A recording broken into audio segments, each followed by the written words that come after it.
Main doubt, చాలా మందికి doubt వచ్చింది, ఢిల్లీ నుంచి విజయవాడ లేదంటే విజయవాడ నుంచి ఢిల్లీ నేను ట్రావెల్ చేసినప్పుడు నాకు ఈవీలో ట్రావెల్ చేస్తే నాకు ఖర్చు ఎంత అయింది.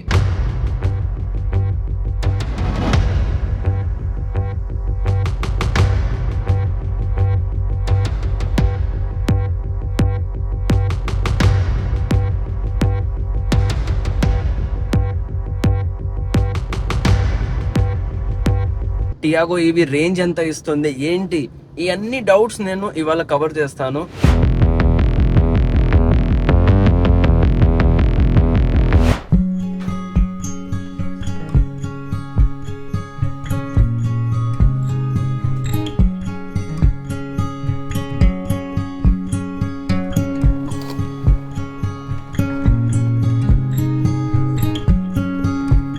హలో ఫ్రెండ్స్, నమస్తే, గుడ్ మార్నింగ్ అండ్ మళ్ళీ నా ఛానల్కి మీకు స్వాగతం.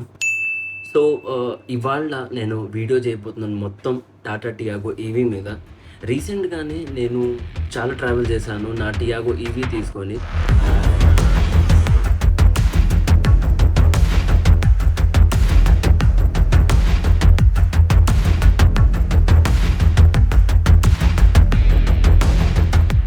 సో ఈ ట్రావెల్ చేసిన తర్వాత మొత్తం చాలామంది నాకు కమెంట్స్ చేశారు, వాళ్ళకి వేరియస్ డౌట్స్ ఉన్నాయి, అందరికీ ఒక్కొక్కరికి ఒక్కొక్క డౌట్ ఉంది. సో ఆ డౌట్స్ అన్ని క్లియర్ చేద్దామని ఇవాళ వీడియో చేశాను. మీకున్న అన్ని డౌట్స్కి సమాధానం ఇస్తాను, కానీ ఇలా ఎక్కడ కాదు, కార్లో వెళ్దాం, కార్లో కూర్చొని 1-on-1గా వ్యూ ఇచ్చి అన్ని డౌట్స్ క్లియర్ చేద్దాం.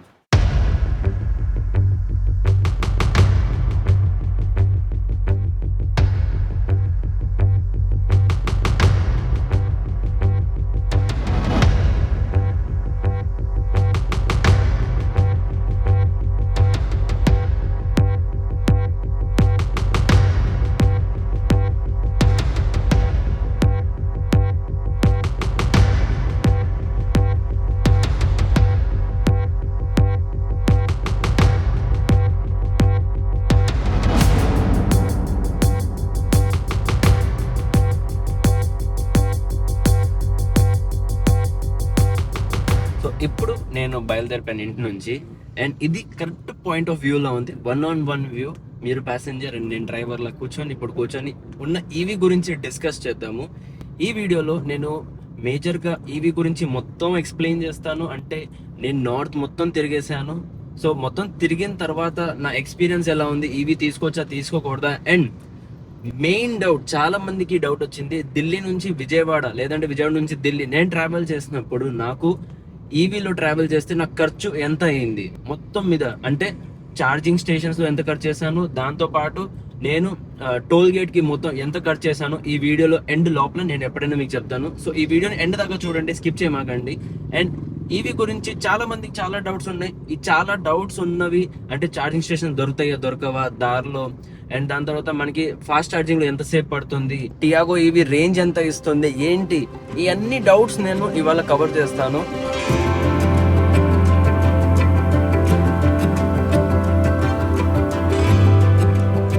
డౌట్ నెంబర్ 1, బ్యాటరీ బ్యాకప్ మనకి ఎంత వస్తుంది? Tata Tiago EV battery backup నా ప్రకారంగా, నేను డ్రైవింగ్ చేసే ఎక్స్పీరియన్స్ ప్రకారంగా చెప్పాలంటే 200 to 230 240 200 to 240 నాకు రేంజ్ వస్తుంది. అది ఎలా అంటే 200 అంటే మనం 100 స్పీడ్లో తోలితే మనకి 200 రేంజ్ వస్తుంది. అదే నేను కాన్స్టెంట్గా 60 to 70 లేదంటే 70 to 80 మెయింటైన్ చేస్తే, ఆ 70 స్పీడ్ మెయింటైన్ చేశాను అనుకోండి, నాకు రేంజ్ అరౌండ్ 230 to 240 వస్తుంది. డౌట్ నెంబర్ 2, దారిలో మనకి ఛార్జింగ్ స్టేషన్స్ దొరుకుతుందా లేదా? నేను ఢిల్లీ నుంచి విజయవాడ ట్రావెల్ చేశాను. నార్త్ ఇండియా నేను చాలా వరకు ట్రావెల్ చేశాను, ఉజ్జయిన్, భోపాల్, ఇండోర్ అండ్ అంటే మహాకాల్ వెళ్ళాను. నా సిరీస్ ఉన్నాయి, మీరు చూడొచ్చు నా ప్లేలిస్ట్లో వెళ్ళి. ట్రావెల్ చేసిన మొత్తంలో నేను చూస్తే నాకు ఛార్జింగ్ స్టేషన్స్ దొరికినాయి, బట్ అంటే ప్రతి 80 కిలోమీటర్ లేదా ప్రతి 50 కిలోమీటర్కి మనకి ఛార్జింగ్ స్టేషన్ దొరుకుతుంది. బట్ జస్ట్ ఝాన్సీ నుంచి సాగర్ ఇది ఒకటి ఉంది ఎంపీలో, ఈ స్ట్రెచ్ లో ఇది ఒక 230 కిలోమీటర్ స్ట్రెచ్. దీని మధ్యలో లలిత్పూర్ అని ఒక ఊరు ఉంది, అది అక్కడ ఒక్క ఛార్జింగ్ స్టేషన్ ఉంది, లేదంటే మొత్తం అంతా బాగానే ఉంది. సో ఆ ఛార్జింగ్ స్టేషన్ అయితే మీరు అసలు రిలే ఉన్నారు.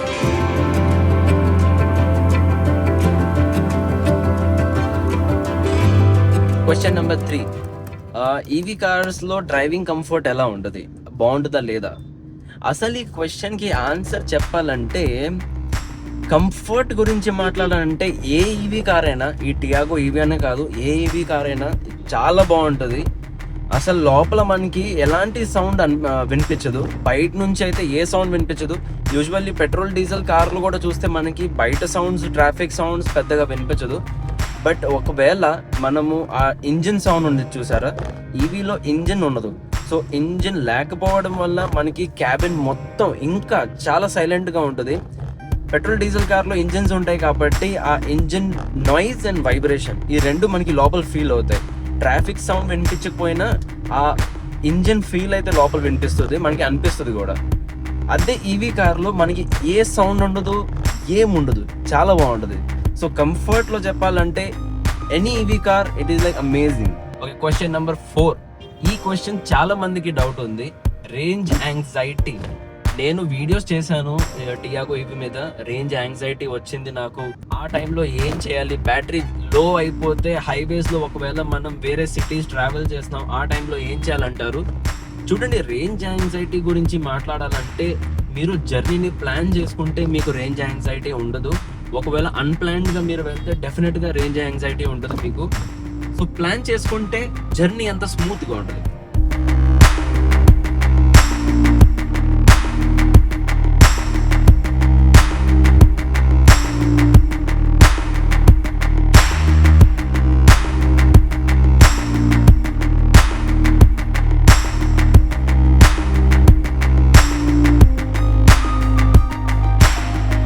Doubt number 5. కార్ని ఫాస్ట్ ఛార్జింగ్, డీసీ ఛార్జింగ్లో ఛార్జ్ చేస్తే ఎంతసేపు పడుతుంది, అండ్ ఇంట్లో హోమ్ ఛార్జర్తో ఛార్జ్ చేస్తే ఏసీలో అది ఎంతసేపు పడుతుంది. ఫర్ ఎగ్జాంపుల్ ఇప్పుడు ఇది డీసీ ఛార్జింగ్, దీన్ని డీసీ ఛార్జింగ్ అంటారు. ఇది కార్ ఇక్కడ ఛార్జ్ చేస్తే ఈ ఛార్జింగ్ స్టేషన్లో మనకి యూజువల్లీగా 1.5 hour పడుతుంది. అంటే 0 to 80% అయితే ఒక గంట సేపులో ఎక్కిపోతుంది. బట్ 80 తర్వాత 85% ఎక్కిపోతుంది. 85 తర్వాత ఆ 15% చాలా సేపు పడుతుంది, టైం పడుతుంది ఛార్జ్ అవ్వడానికి. అది మెల్లిమెల్లిగా స్లో అయిపోతుంది. సో అందువల్ల ఏంటంటే టైం ఎక్కువ పడుతుంది. అదే ఇంట్లో ఛార్జ్ చేసామంటే హోమ్ ఛార్జర్తో, దాంట్లో మనకి టైమింగ్ వచ్చేసరికి అరౌండ్ 10 hours పడుతుంది ఇంట్లో ఛార్జ్ చేస్తే. సో బయట ఛార్జ్ చేయడానికి, ఇంట్లో ఛార్జ్ చేయడానికి డిఫరెన్స్ ఏంటంటే, ఇంట్లో ఒకవేళ మనం ఛార్జ్ చేస్తే మనకి జస్ట్ కిలోమీటర్కి 60 పైసలు పడుతుంది. అదే బయట ఛార్జ్ చేసామంటే కిలోమీటర్కి నాకు 2.5 రూపాయలు అంత సుమారుగా ఛార్జ్ అవుతుంది. కానీ ఇక్కడ పాయింట్ ఏంటంటే ఈ ఛార్జింగ్ స్టేషన్లో మనకి స్పీడ్గా ఎక్కిపోతుంది.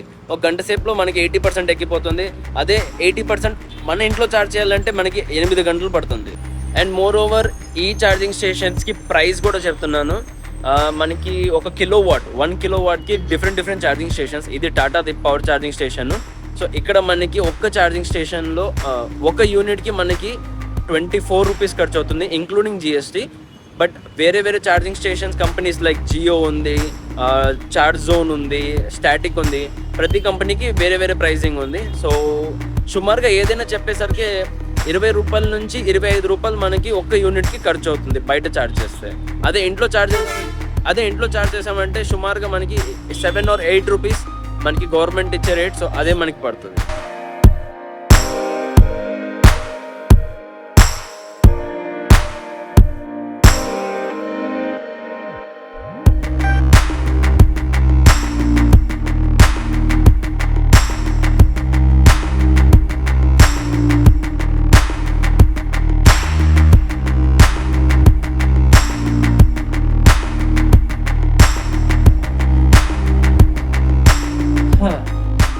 సో ఇక్కడతో మీకు డౌట్స్ అయితే క్లియర్ అయిపోయినాయి. అండ్ ఇప్పుడు మేజర్ డౌట్ గురించి మాట్లాడదాము. చాలా మందికి డౌట్ ఉంది, నేను ఢిల్లీ నుంచి విజయవాడ ట్రావెల్ చేసినప్పుడు నాకు ట్రావెలింగ్ ఎక్స్పెన్స్ మొత్తం ఎంత అయింది కార్లో, ఇంక్లూడింగ్ టోల్ గేట్ మీకు చెప్తాను నాకు ఎంత ఖర్చు అయింది. సో నేను ఈ బుక్లో యాక్చువల్లీ మొత్తం ఎక్స్పెన్స్ ఏంటి ఎంత అని బ్రేక్ డౌన్ చేసి టోటల్ చేశాను, నాకు ఖర్చు ఎంత అయిందని. యూజువల్లీ నేను కావాలంటే నేను యాప్లో ఓపెన్ చేసి మొత్తం ఒకేసారి చెక్ చేస్తే మనకి టోటల్ వచ్చేస్తుంది. సో చెప్పాలంటే ఇప్పుడు నేను 2000 కిలోమీటర్ ట్రావెల్ చేశాను ఢిల్లీ నుంచి విజయవాడ. ఈ ట్రావెల్లో నాకు మొత్తం మీద ఖర్చు చెప్తాను. యూజువల్లీ డిఫరెంట్ ఛార్జింగ్ స్టేషన్స్ ఉన్నాయి. స్టాటిక్ ఉంది, టాటా ఉంది, దాని తర్వాత గో ఈసీ ఉంది, అండ్ లయన్ ఛార్జ్ ఉంది. సో ఇవన్నీ డిఫరెంట్ ఛార్జింగ్ స్టేషన్స్ ఉన్నాయి. నేను అక్కడ నా కార్ ఛార్జ్ చేశాను. అన్ని ఛార్జింగ్ స్టేషన్స్‌లో నా ఓన్లీ టోటల్ కార్ ఛార్జింగ్‌కి ఎంత ఖర్చయిందంటే రూ. 3,415 నేను ఛార్జింగ్‌కి ఖర్చు చేశాను. జస్ట్ రూ. 3,415. అండ్ టోల్ గేట్ ఖర్చు ఎంత అయిందంటే రూ. 3,339 నాకు టోల్ గేట్‌కి ఖర్చయింది. ఇప్పుడు 3,339 ప్లస్ రూ. 3,415 ఈ రెండు మొత్తం కలిపితే రూ. 6,754 నాకు టోటల్ మీద ఖర్చయింది. సో నేను ఢిల్లీ నుంచి విజయవాడ వచ్చాను. 6,750 నేను ఢిల్లీ నుంచి విజయవాడ వచ్చేసాను. చూడండి ఎంత తక్కువలో అయింది. యూజువల్లీ చెప్పాలంటే కంపేర్ చేస్తే పెట్రోల్ డీజిల్తో కూడా పెట్రోల్ డీజిల్లో చూస్తే ఒకవేళ కిలోమీటర్కి మనము ఒక రూ. 8 వేసిన 2,000 కిలోమీటర్కి ఓన్లీ పెట్రోల్ ఖర్చు వరకే 16,000 మనకు ఖర్చు అయిపోతుంది. అంటే 2,000 ఇంటూ రూ. 8 చేస్తే 16,000 అవుతుంది. అండ్ నేను రాత్రిపూట కార్లో పడుకున్నాను. ఒక్క రాత్రి జస్ట్ 6 గంటలు. ఒకవేళ ఫర్ ఎగ్జాంపుల్ మనం కార్లో పడుకుంటే పెట్రోల్ డీజిల్ కార్లో మనకి రూ. 500 పెట్రోల్ ఊరికే ఖర్చు అయిపోతుంది ఏసీ వేసుకుంటే. నేను నా కార్లో ఏసీ వేసుకున్నా నాకు రూ. 40 ఖర్చు అయింది. కానీ నేను అదంతా దాంట్లోనే యాడ్ చేసి నేను మీకు చెప్తున్నాను, నాకు మొత్తం మీద రూ. 6,754 నాకు ఖర్చు అయింది. బట్ 16,000 ఏది నేను జస్ట్ పెట్రోల్ది చెప్తున్నాను మీకు, ఏంటి పెట్రోల్ కార్లో. దాని తర్వాత రూ. 2,000 4 రాత్రులు 4 నైట్స్ నేను కార్లో పడుకున్నాను. 2,000 ఎక్స్ట్రా దాంట్లో యాడ్ చేసుకోండి, అంటే 18,000 అవుతుంది. దాని తర్వాత టోల్ గేట్ ఇంకా 3,300 యాడ్ చేయండి. 21,300 అవుతుంది. సరే 20,000 వేసుకోండి. 20,000 ఎక్కడా అండ్ నేను రూ. 6,750 ఎక్కడ డిఫరెన్స్ చూస్తున్నారా ఎంత ఉంది? సో చెప్పాలంటే ఈవీ చాలా మంచిది. చాలా అంటే చాలా మంచిది. చాలా మంది ఇది ఒక మిత్ క్రియేట్ చేస్తున్నారు. ఏంటి అసలు ఈవీ మంచిది కాదు, లాంగ్ డ్రైవ్స్‌కి కాదు, ఇది అది అని అంటారు. కానీ అలా కాదు గైస్. ఈవీ చాలా comfortable, smooth riding, comfortable riding. And దాంట్లో మీకు అసలు చెప్పాలంటే ఖర్చు చాలా తక్కువ అవుతుంది. మీకు ఏం పెద్దగా ఖర్చు అవ్వదు. బ్యాటరీ గురించి ఇయన్నీ మాట్లాడండి, అది తర్వాత సంగతి, అది తర్వాత విషయం వదిలేయండి. నేను నా ఎక్స్‌పీరియన్స్ ప్రకారంగా నేను దారిలో ఎంతో మందిని చూశాను. వాళ్ళ దగ్గర కార్స్ ఉన్నాయి, ఈవీ కార్స్. అంటే టాక్సీ వాళ్ళు కూడా చాలామంది ఈవీ కార్ వాడుతున్నారు. దాంట్లో ఖర్చు వాళ్ళు ఆ కార్‌ని 2,00,000, 3,00,000, 4,00,000 కిలోమీటర్ తోలేశారు. మనుషులు ఏమంటారు? బాబు ఒక 1,00,000 కిలోమీటర్ తోలేసామంటే దాని తర్వాత బ్యాటరీ పోతుంది. మళ్ళీ కొత్త బ్యాటరీ ఎయ్యాలి. 3,00,000, 8,00,000 ఖర్చవుతదంటారు. కానీ అలా ఏం లేదు గైస్. ఇవాల్టి డేట్‌లో ఈవీ కార్స్‌ని చాలా మంచిగా డెవలప్ చేశారు. ఏ కంప్లెయింట్ లేకుండా. అండ్ బ్యాటరీ త్వరగా అంత మార్చామంటే ఎవడైనా 10,00,000, 20,00,000, 30, 40, 50,00,000, ₹1,00,00,000 కార్లున్నాయి. ఎందుకు కొంటారు చెప్పండి? పాయింటా కాదా? అండ్ చేసేవాళ్ళు కూడా చేస్తారు కదా! ఆలోచించి మరి చేస్తారు కదా! 50,00,000 గాని 10,00,000 కార్ కొంటాము. 10,00,000 పెట్టి వాళ్ళు కార్ చేసి అమ్ముతారు. బానే ఉంది. ఇమ్మీడియేట్‌గా బ్యాటరీ పాడైపోతే అంత పరిస్థితి తెచ్చేంత వరకు వాళ్ళు ఎందుకు చేస్తారు అలాగా? ఏదైనా చేస్తే బిల్డ్ క్వాలిటీ అయితే ఉంటది. సో నా ప్రకారంగా, నా ఎక్స్‌పీరియన్స్ ప్రకారంగా నాకు ఈవీ చాలా బా నచ్చింది. బట్ నేనేమనుకున్నానంటే ఇంకా పెద్ద బ్యాటరీ ఉంటే బావుంటది. అంటే లైక్ నాది 200 కిలోమీటర్ రేంజ్ బ్యాటరీ కాబట్టి పర్లేదు, ఇట్స్ నాట్ బ్యాడ్. సిటీలో గానీ ఏదైనా ట్రాఫిక్‌లో తోలడంలో ఇట్స్ లైక్ అమేజింగ్ చెప్పాలంటే. దానికి అసలు నో డౌట్. బట్ మీరు ఒకవేళ హైవేస్‌లో దాంట్లో వెళ్తే ఈ కార్ మంచిదే. నా ప్రకారంగా అయితే ఇంకా ఒక 100 కిలోమీటర్, 200 కిలోమీటర్ ఎక్స్ట్రా రేంజ్ ఉంటే చాలా బావుంటది. ఫర్ ఎగ్జాంపుల్ మహీంద్రాది చాలా మంచి కారు ఉంది. 500 కిలోమీటర్ రేంజ్ వస్తుంది. అలాంటి కారు ఉంటే అస్సలు మైండ్ బ్లోయింగ్.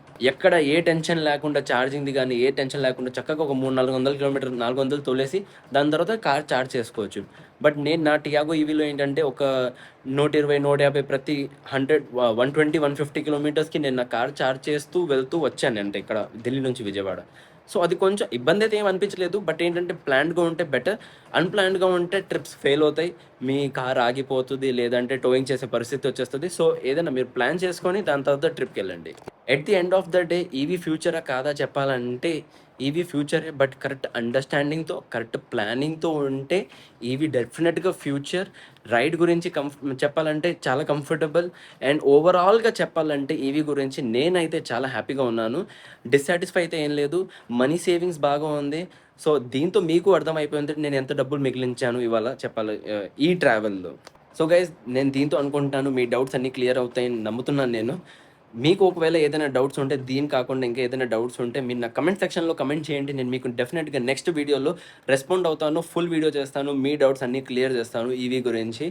సో గైస్ ఇది మొత్తం అండ్ ఇవాల్టి వ్లాగ్ ఇక్కడే ఊకొడతాను. As I said please do like, share and subscribe to my channel. Thank you for watching. Take care. Love you all. కొత్త రోజు కొత్త వీడియోతో ఇలాగే మళ్ళీ మనం రేపు కలుద్దాం.